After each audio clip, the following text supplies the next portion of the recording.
अच्छे संस्कार बच्चों में बचपन से ही डाले जाए, तब जाके वे महान व्यक्ति बनते हैं। आइए जाने बापूजी की महानता का क्या आधार रहा है।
सत्रह अप्रैल 1941 यानी विक्रम संवत 1998 को सिंध प्रांत के नवाबशाह जिले में सिंधु नदी के तट पर बसे बैरानी गांव के एक नगर सेठ श्री थाऊमलजी सिरूमलानी और मां महगीबा के घर 3 बेटियों के बाद एक बालक ने जन्म लिया।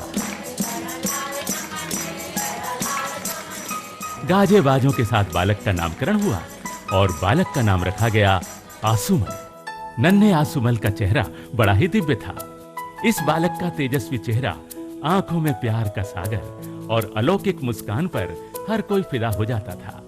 सिरूमलानी परिवार बालक आसूमल की मीठी मुस्कान पर रीझा रहता था, लेकिन सामाजिक मान्यताएं उनका ध्यान भटकाने की कोशिश करती थी।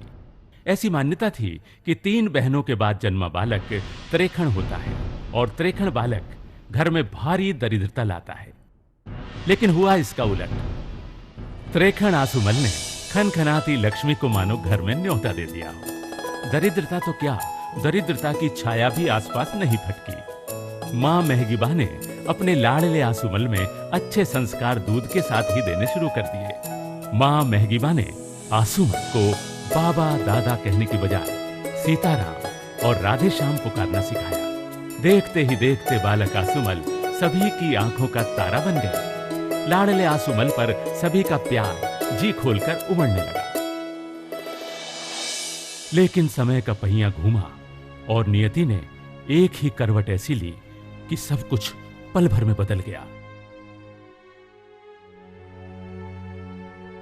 सन 1947 में भारत को आजादी के साथ साथ विभाजन की विभीषिका भी मिली और सेठ थाऊमलजी परिवार सहित सिंध प्रांत में अपने दोस्त मित्र और सारी संपत्ति छोड़कर गुजरात के अहमदाबाद शहर में आ गए।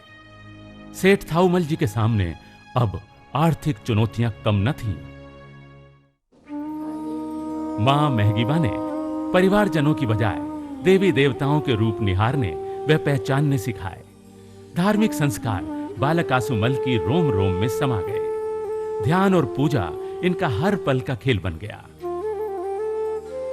धर्म की प्रतिमूर्ति मां महगीबा बालक आसूमल को सदैव ईश्वर भक्ति के लिए प्रेरित करती थी। मां बालक आसूमल को ठाकुर जी की मूर्ति के सामने बैठाकर आंखें बंद करने को कहती और अवसर देखकर मक्खन मिश्री ठाकुर जी की मूर्ति के सामने रखकर कहती, देखो बेटा, भगवान ने प्रसन्न होकर तुम्हें क्या दिया है। मक्खन मिश्री पाकर बालक आसूमल प्रसन्न हो उठते। ये मां की प्रेरणा ही थी कि नन्हे से आसूमल ध्यान और पूजन में ऐसा खो जाते कि सर्द गर्म का एहसास भी उन्हें नहीं रहता था। बचपन से ही ध्यान भजन करने की वजह से बालक आसूमल की एकाग्रता गजब की थी। एक दिन बालक आसूमल अपने बड़े भाई जेठानंद जी के साथ स्कूल गए। शिक्षक ने जेठानंद से कंठस्थ की गई लंबी कविता सुनाने को कहा। जेठानंद की असमर्थता पर शिक्षक ने दंड देने का सोचा।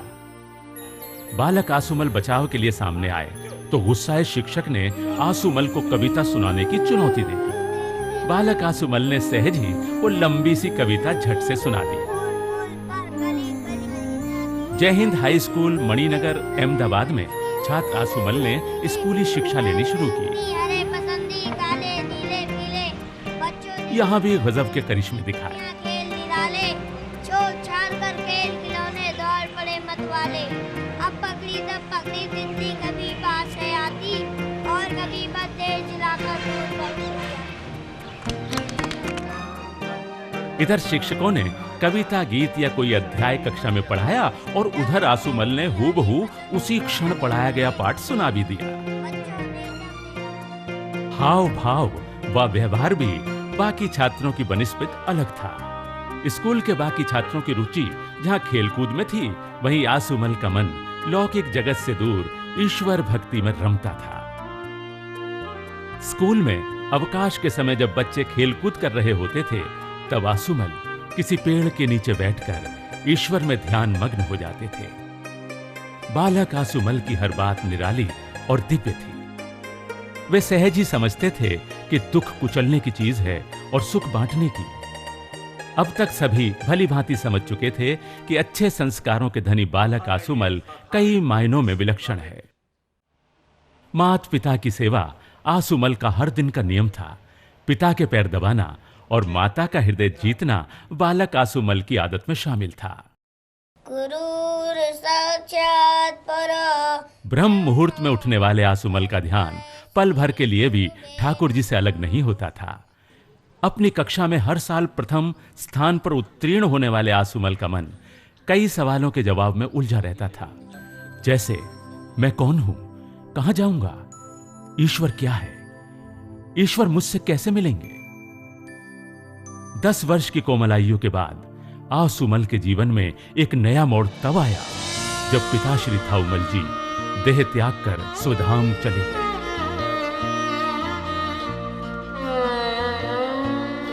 3 क्लास पढ़े आसुमल का अब स्कूल से नाता ही टूट गया। पिता की मृत्यु ने आसुमल के मन पर वैराग्य का गहरा प्रभाव छोड़ दिया। आसुमल स्वामी विवेकानंद जी की तस्वीर को घंटों निहारते रहते थे और मन ही मन स्वामी विवेकानंद जी की तरह दृढ़ प्रतिज्ञा और संयमी बनने का प्रण लेते थे। तो कभी नदी किनारे महादेव मंदिर में जाकर श्री कृष्ण मूर्ति से लिपट लिपट कर फूट फूट कर रोते रहते थे।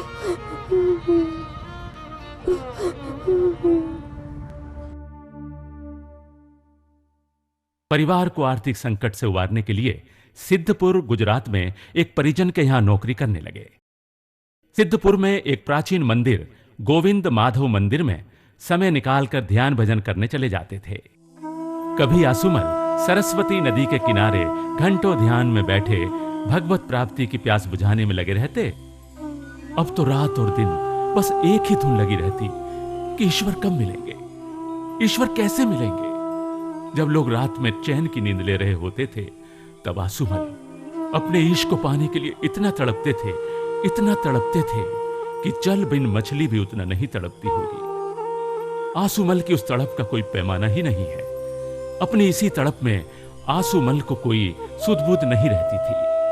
कई बार तो आसुमल ये भी भूल जाते थे कि वो कहां बैठे हैं, कब से बैठे हैं। कभी कभी तो घने जंगलों में एकांत में ध्यान में आसुमल ऐसा खो जाते थे कि उन्हें यहां तक भी ख्याल नहीं रहता था कि कोई छुछंदर उनके हाथ पैर काट कर जख्म दे गया।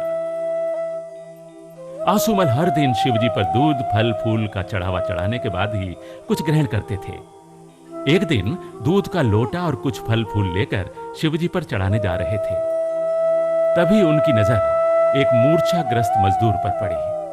आसुमल का दयालु हृदय मजदूर की हालत देख बहुत दुखी हुआ और शिवजी को चढ़ाए जाने वाला दूध उसी मजदूर को पिलाकर फल फूल का सारा चढ़ावा भी उसी को दे दिया। उस दिन आसुमल को लगा कि आज नियम का पालन नहीं हुआ। तभी उन्हें ऐसा लगा मानो अंतर मन से आवाज आई कि आज तुमने मेरी सच्ची पूजा की है, मैं तुम पर अति प्रसन्न हूं। सतत ध्यान, पूजन व ईश प्राप्ति की तड़प और कठोर नियम पालन ने आसुमल को गुरु प्राप्ति का रास्ता दिखा दिया। आसुमल अब चारों धाम घूमते हुए नैनीताल पहुंचे और यहां इन्हें साईं लीला शाह जी क्या मिले मानो जीवन का लक्ष्य ही मिल गया हो। आसुमल जी ने मन ही मन साईं लीला शाह जी को गुरु मान लिया और अपने सदगुरु की नजर पाने के लिए 40 दिन की कठोर तपस्या की और आखिरकार गुरु की दिव्य दृष्टि आसुमल पर पड़ ही गई। आसुमल गुरु लीला शाह जी के इशारे पर जान देने को तैयार रहते थे। बस तब आसुमल का मन गुरु चरणों में रहता और शरीर गुरु आश्रम की सेवा में लगा रहता था। और एक दिन आसुमल को वो सब सहज ही मिल गया जिसने आसुमल को संत साईं आसाराम जी बना दिया। साईं आसाराम जी ने गुरु आदेश से भगवत प्राप्ति का अमृत अब औरों को पिलाना शुरू कर दिया और अब परम पूज्य संत श्री आसाराम जी बापू को पूरा ब्रह्मांड जानता है।